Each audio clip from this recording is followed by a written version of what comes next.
Welcome to another episode of Let's Talk Cancer, the podcast where we delve into the latest advancements, stories and insights in cancer care. People-centered care is the focus of the new World Cancer Day campaign, United by Unique. And today in Let's Talk Cancer, we are focusing on a series of short, 5-minute branded films produced for UICC by BBC StoryWorks Commercial Productions entitled Rewriting Cancer, an initiative that highlights people's experiences with cancer around the world, patients, their loved ones, caregivers, medical professionals and volunteers. While the Rewriting Cancer series is anchored in people's experiences, it also aims to dispel myths and showcase advancements and innovative approaches to cancer prevention, diagnostics, treatment and supportive care.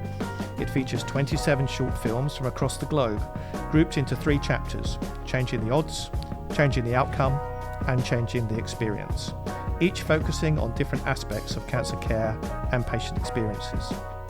With us today is Gemma Jennings, Vice President of the unit at BBC StoryWorks that produced the series, as well as James Waddington from the United States, who features in the film produced for the American Cancer Society as a patient advocating for early screening. Together, we'll explore the making of the series, the impact it aims to have, and the personal stories that bring it to life. Gemma, James, thank you for joining us today. Gemma, how did the Rewriting Cancer series come about, and what inspired your team to develop such an amazing project? Everyone has a personal story about cancer, and I don't need to tell you, Cary, that estimates indicate 1 in 4 people worldwide will develop cancer in their lifetime. That means that it's a topic global audiences on bbc.com, regardless of geography, demographic, age, race, gender or economic background, will have an interest in. At BBC StoryWorks, we work with global partners to create original commercial content for them on the issues that matter. And we were struck from our earliest conversations with experts in the field, with the UICC, with the extent to which knowledge around this disease and its treatments still remains pretty blurry. We actually, in the early phases, spoke to the Deputy Clinical Director at the Francis Crick Institute, and he told us that one of the biggest problems that he faces as a clinician is that patient understanding is still very rudimentary and that people don't really know what cancer is. If that's a problem for doctors, if that's a problem for the cancer care ecosystem, could we help organisations that are working in cancer care to tell more informative, more accessible, more human-centric stories? Well, we thought so, and luckily for us, you and the team at the UICC agreed with us. Well, that's super. James, perhaps you could share a bit about your own journey, your own story, and what led you to participate in the series with Gemma. Sure. Well, I mean, I'm the basic guy. I grew up in Philadelphia, Pennsylvania. I'm an educator, family man. I have 2 kids. Back in 2005, my daughter was born. 4 days later, my dad was diagnosed with cancer. 4 months later, he was gone. So you fast forward 14 years, I was diagnosed. My doctor in follow-ups for my diabetes knows a high PSA level and told me to go to urologist. I was unable to because of the COVID lockdown. So in August of 2020, I was diagnosed with cancer. 4 months later, I had surgery and the cancer was gone. My dad had 4 months, I had 4 months. It was a total different 4 months, and I totally believe that's because of early detection. So from that point on, I started just talking to people about the importance of early detection and how early detection can save lives, especially with prostate cancer. I joined up with the American Cancer Society with a program called Determination, which is an endurance program. Thought I would run the Broad Street run here in Philadelphia, raise $500 and be done with it. And that was not to be the case because of the people at the American Cancer Society continued to encourage me and give me an opportunity to tell my story. So we did a couple of news reports. We did a national campaign, and then they said, hey, BBC FilmWorks and UICC is doing a series that we think you might be good for. And the rest is history. The camera crew came, followed me, put together a story that literally made me cry as I watched it the first time, and maybe the second time too, I'm not sure. But it has been an amazing journey of just trying to tell the story and get people to understand the need for early detection, not just with prostate cancer, but any type of cancer that you may be susceptible to. Just get it checked early and you have a fighting chance. Well, before I come back to James, who was on the other side of the camera, Gemma, how many films did you expect to make at the beginning? How many did you finish? Yeah, gosh, so I think we expected to make, around sort of 12 to 18. We never really know. We had 3 chapters that we knew wanted to cover the whole spectrum of cancer care. So it was quite an ambitious project. But until you start to sort of see what's out there and the different stories, you really don't know. And we ended up actually with 27 pieces of content. Some of those were films. There were articles in there and some animated pieces as well. So it became a more ambitious project as we went along, because there was so much to say about this topic and so many great stories to bring to screen. So James, you were the other side of the camera then. What was it like being filmed for a whole day? Did you feel comfortable? How did they make you feel? I laugh all the time. The people at the American Cancer Society who I work with here, they're the only folks I know can take a cancer survivor and make them feel like a rock star. So it was interesting, just, the care, the compassion, just making sure everything went smoothly. They came to my school, they recorded, they went to my church, recorded the bingo night we had, and it was just interesting. And for me, the whole Rewriting Cancer title hits me because for my cancer experience, either people die from cancer or people survive. But this whole being able to survive and then tell the story and help others is not the experience that I'm used to in my community or my family. Hey, someone had cancer, we move on. Either they survived it or they died. But the whole idea of getting out and talking to others and spreading the word is the rewriting the story for me. And I'm appreciative of that, because for me, when I did my surgery, the hospital always kept talking about the psychological assistance they can provide after the surgery, and I never did that. But the work I'm doing now, it helps me not question why I got cancer. My question is, what am I to do with this now? So, things like this is my reason why I got cancer, because I didn't get cancer to be sick. I didn't get cancer to die. I got cancer to help others. James, your story, I've heard in other parts of the world where it becomes almost a change of life. It creates a new purpose, a new ambition. Is that how you feel? Yes. Like I said, I survived this for a reason. And, the side effects, the after effects of the surgery, I'll take them all because I'm still here breathing every day. So people at the Cancer Society here, they tease me because they say, James, whenever we ask, you say yes. And I say, because if I say no, I think I'm saying no to the purpose I'm still here. So, that helps keep me going. If somebody say, hey, can you talk about cancer? Fine, because I'd rather be here to talk about cancer than my family's talking about what cancer did to me. Well, that's tremendous. Gemma, and the series places a strong focus on addressing disparities in cancer. Equities is something that UICC has been really pushing for a long, long time, that, we need to bridge gaps between communities, between countries around the world. Can you share some examples of how you think the initiatives that you film in the series, what sort of impact they can make? Yeah, absolutely. Well, we honestly learned so much about what is happening in cancer care. There was a story that we produced in Zambia for MD Anderson Cancer Centre, and that was all about cervical cancer. And this was interesting because cervical cancer is the #1 cancer among women in Zambia, and it is the leading cause of cancer-related deaths. What MD Anderson are doing is helping to train doctors and nurses in the country to be able to screen for cervical cancer and then also treat precancerous cells before they turn into cancer. So that was interesting from one perspective, but there was also just a huge amount of work that we were able to capture behind the scenes that's really more around prevention and education. How can we get more women screened? How can we get their children vaccinated against HPV? Elsewhere, we actually produced 2 films in Brazil, one for AstraZeneca, which featured their Inspire program, and that focuses on prevention, screening, diagnosis of respiratory disease to promote specifically lung health equity and in areas where there is limited access. And the other in Brazil was for Beijing, who are increasing access to novel targeted lymphoma treatment. Just a couple of examples there, really, of the real range of types of cancer and intervention, from screening to treatment to education, that we were able to capture.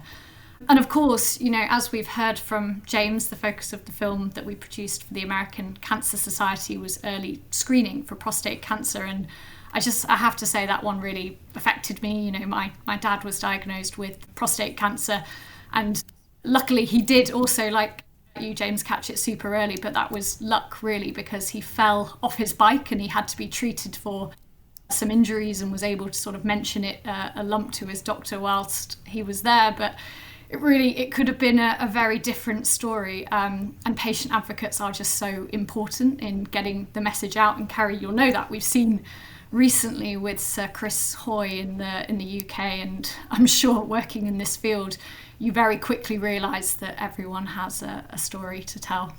Everyone is unique, and we're heading towards World Cancer Day. The new theme is United by Unique. We all have a unique story, but we're united in our attempt to reduce the burden of cancer globally and to save more lives. James, you have the privilege of working with the American Cancer Society. I've worked with them for many years. They do some great work addressing disparities in a country, in the US, which is a massive country anyway. Do you think that your story has helped to highlight the challenges that there are with, for example, the black male population on prostate cancer, availability of screening, things like that? Has it helped? I think so. I hope so. I think we know when we look at cancer, it's horrible no matter where you are. But when you hear the voices, the stories, that the voice you can connect with, I think you're more serious about it. So I often ask, why me? But I'm your average guy. I really do. I'm no superstar. I'm no whatever. I get a chance to talk to people, and they say, average guy just like me. A lot of men, for me, my wife was the catalyst of me going to the doctor. That's the case for a lot of African American men. The loved ones we have push us towards the doctor. One of the things I talk about in my speeches is we talk about a lot of crazy things in the barbershop. Why can't we start talking about our health more often, and prostate health in general? It shouldn't be taboo if we can talk about all the nonsense. And for me, it's been funny because I have to live the walk. So I say, let's do this. And then maybe 2 months ago, there was a gentleman at church. He comes up to me, James, and he pulls out his phone and he shows me an illustration of a prostate treatment he's going through. And I'm like, please, it was in my face, I don't want to say what the picture was, but you can only imagine. So I'm like, okay, but I know if I'm saying, gentlemen, we need to talk about this, we need to be serious about it, those hard conversations are going to come up. So that's been the exciting part for me, just hear other people's stories. And even though my story is a quote-unquote prostate cancer story, my dad died from lung cancer. One of my closest aunts died from pancreatic cancer. One of the things that motivate me to run with the team determination is my aunt, who warned me that my dad wasn't feeling well. She was diagnosed with breast cancer. So, cancer is horrible. So I just try to see how I can, reach primarily the African American community. I try to get to the church community and just spread the word to folks. At the school I teach in is 74% Hispanic. So I've been working to get Hispanic literature on cancer awareness so we can have that in the building. So, if you don't see the posters in English and understand them, your native language. But, we have to get screened no matter what the language. I'm going to go off piste here. My team are going to get rattled because I'm going off piste. But I'll tell you a story, James. So my son rang me. He's 29, going on 30. About 5-6 years ago, he rang me. He said, Dad, I think I've got a lump in my testicle. And I said, okay, I think you should go to a doctor straight away, get it checked out. Because he was young, testicular cancer in young men in their early 20s is, it's pretty common. So he went there and he rang me up when they got results through, did the scan. They said, oh, it's a cyst, it's nothing to worry about, I'm okay. And then 2 days later, he posted the scan of his testicle on Instagram. And he said, to all my male friends, if you get a lump in your testicle, get it checked. I did. And I thought, what a powerful thing to do. What a powerful thing to do. Not many people put an image of their testicle. Well, it was a scan, obviously, of their testicle. But yeah, it's a similar thing, though, isn't it? It's something that we need to talk about. We can't just run away from it. We've got to talk about it. And whether it's in a barber shop or somewhere, it doesn't matter. Okay, now we're going back on track, Eric. Eric's smiling now because he's happy. And I appreciate that story. That helps me because that's the results we want. It is. We want people to break down those barriers of discussion on a subject which is critical to all of us, absolutely critical. Right, let's start again. Gemma, each chapter of the series, which is, I think, changing the odds, changing the outcome, changing the experience, highlights a different aspect of cancer care. Could you walk us through what each chapter focuses on and why you think audience will engage with each of those narratives? Yeah, well, first of all, Cary, all credit to your team because they were really amazing in how they helped us, and patient, I should say, how they helped us think about the whole cancer continuum.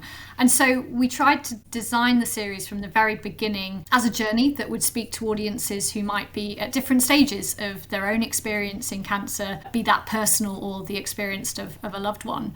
So in Changing the Odds, we asked how can cancer instances be reduced or addressed through prevention initiatives, better screening, early detection, and the stories in that chapter consider lifestyle, environment, vaccinations, as well as innovations in detection and, of course, as we've been talking about so much today, the impact of early screening.